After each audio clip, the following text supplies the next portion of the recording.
I'm Leon Todd for G66. Welcome to another episode of Get Geek Ready with the Fractal Audio VP4. On today's video, I want to show you how you can use the VP4 together with a MIDI controller to have full control in a live context. I'm going to be using this Pirate MIDI Aero, which is a pretty unassuming small 3-button controller that can be used as a passive auxiliary switch. There is a TRS jack on the back. However, it has two 1/8 inch jacks here that Pirate MIDI call flexi ports. There's a USB-C port, and there is also a power port on here.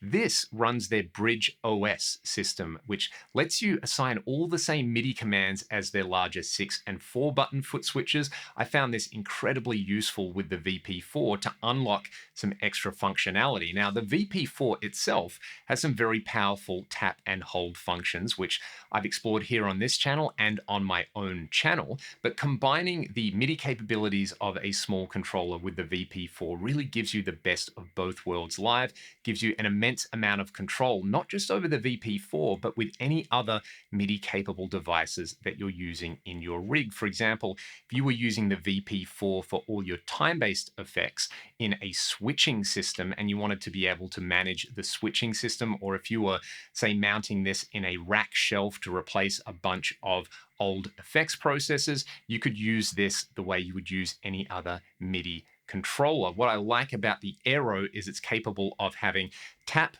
double tap, and hold functions on here. So I'm going to show you how I have gone about setting this up to just expand what the VP4 can do on its own, having a very small footprint. This one's going to be heavy on the programming and a bit light on the playing, but I would encourage you to plug your VP4 in with your MIDI controller and play along. Hopefully this will give you some great ideas for using this live. Before we dive into the programming, here's a factory preset that I made. This one ships with the VP4 and it's called LT Effects Post. I'm just going to take you through the 4 scenes here. It uses a combination of the pitch, multi-tap delay, and reverb blocks. I'm going to select them in scenes mode using the VP4 foot switches.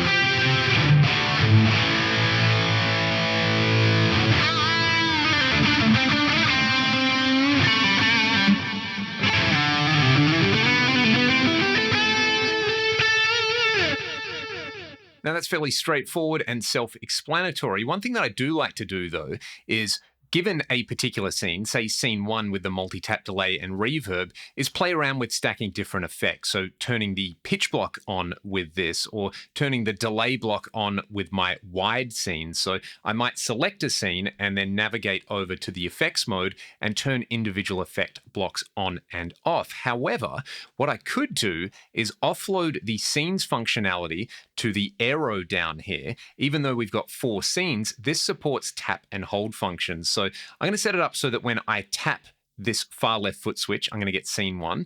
Then when I press and hold it, I'll get scene 2. Similarly for the middle foot switch, pressing will give me scene 3, holding will give me scene 4. Then I like having tap tempo accessible at all times and the ability to instantly recall the tuner. So I'm going to have tap tempo on this foot switch, and when I hold it, I want the tuner accessible. All right, the first thing we need to do is set up the VP4 to receive MIDI messages. So in VP4 Edit, we're going to come up to the Setup tab in the top right, and we will navigate down to the MIDI section over here. We're going to check that we're on MIDI channel number 1. This is the most important part of the whole setup here, that these 2 devices are on the same MIDI channel so they can communicate. Once we've done that, I'm going to be doing everything with MIDI CC in here. So we don't have to worry too much about anything else in here from the stock settings. I do like scene revert on with my MIDI settings on there, but you can use whichever you prefer over there. Let's go to remote, because this is where we're going to set up the VP4 to accept the MIDI messages coming from the Aero. So I said earlier, I want to be able to select scenes with these 2 foot switches. So what we can do is we can set a custom MIDI CC for scene select. Now I'm going to select MIDI CC number 34 for no other reason that these were the defaults that were in the AXFX 2 and the AX8. Old habits die hard, but you can select any of these MIDI CCs. If CC number 1 makes more sense to you, do that. But I'm just going to go with number 34. So when I send that MIDI CC, I'm also going to have to send a MIDI CC number with it. We will get to that because I'm going to bring up the editor for the Aero now, which is a web-based editor. So I want this far left foot switch on here to send the relevant MIDI CC and CC number, or value, I should say, to the VP4. So let's click on it. We can edit it in here. We're going to go to the switch messages. And what I want is that when I tap this, I'm going to send MIDI CC number 34. That's going to say, hey, select a scene. But then I also need to send a CC value. I'm going to send a CC value of 0. That's going to correspond to selecting scene number 1. Again, this sends MIDI CC number 34 with a value of 0 to the VP4, and we're going to select scene 1 that way.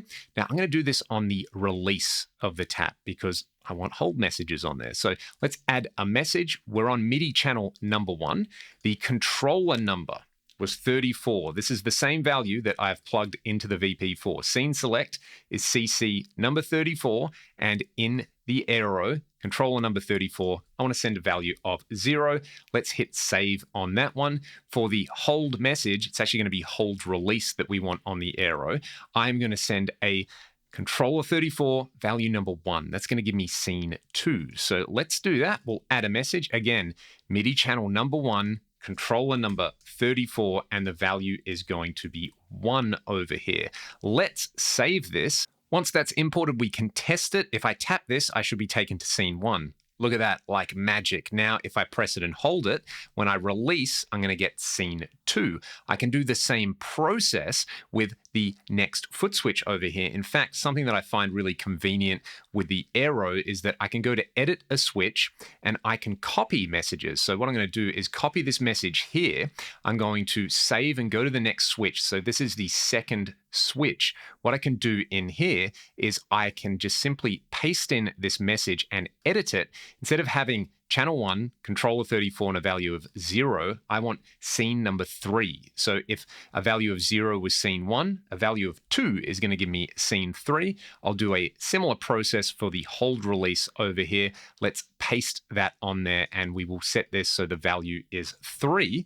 I'm going to hit save over there. One thing I should have noted as well is these need to be set to be momentary switches on the Aero. Let's hit save and close, and again, send it to the device. Before I do that, let me name this foot switch as well. We'll send it and then we'll test it.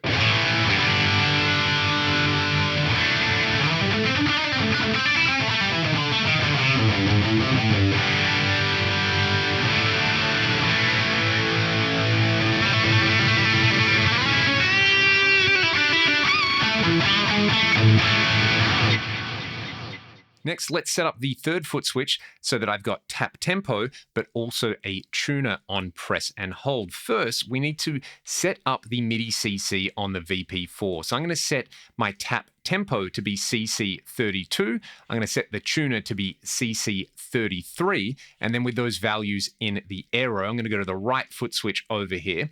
Let's set this up as a momentary switch, and we'll go to the switch messages. For the release, again, I'm just lazy. I'm going to paste this and modify these. So I'm still on channel number 1, but the controller number has to be different. If this is going to be my tap tempo, what did I say it was before? We can go back to the VP4. It's CC32. So let's make sure that this is 32. I'm going to send a value of 127. You can send any value over here. I just find it's easier to remember the biggest MIDI value over there. What I'm going to do now is copy that. Let's go to hold release, and we will paste that message. We have to edit it again this time so that the controller number is 33.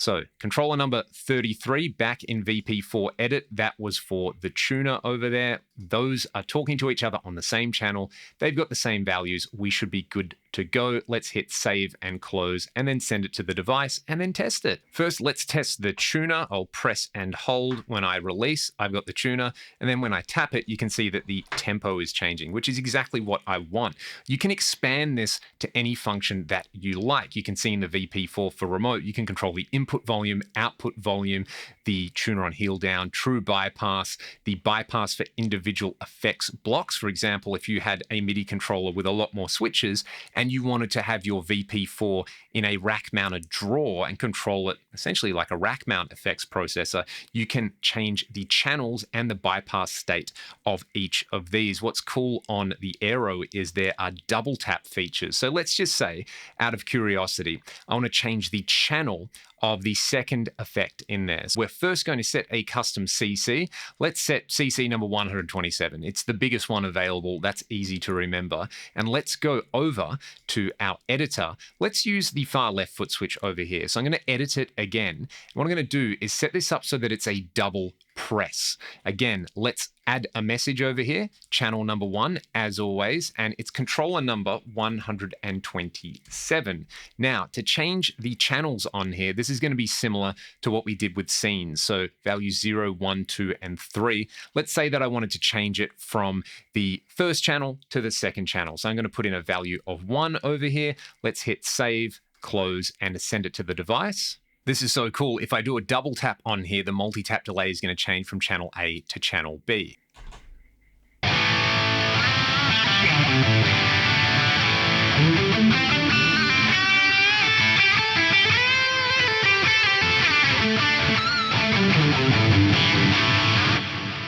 I could combine this with the hold functions on the VP4, whether it's having channel selections, whether it is just setting this up as a simple tap to bypass effects blocks, whether it is running the VP4 in preset mode, so I can have 4 presets ready to go, and then use the Aero to select my scenes, or have the double tap functions with the channels, tap tempo, and the tuner. For such a small imprint for both the VP4 and the Aero, it gives you so much power and flexibility. And as we saw with VP4 Edit, this is totally customizable. Being able to edit on the VP4 and on the Aero using the Aero's editor means that you can keep track of your CC numbers and your CC values and have these 2 units communicate with one another. What I also like with the Aero, as I mentioned right at the top of the video, is it can also work as a passive aux switch on there if you've got a TRS cable and one of the pedal jacks over here.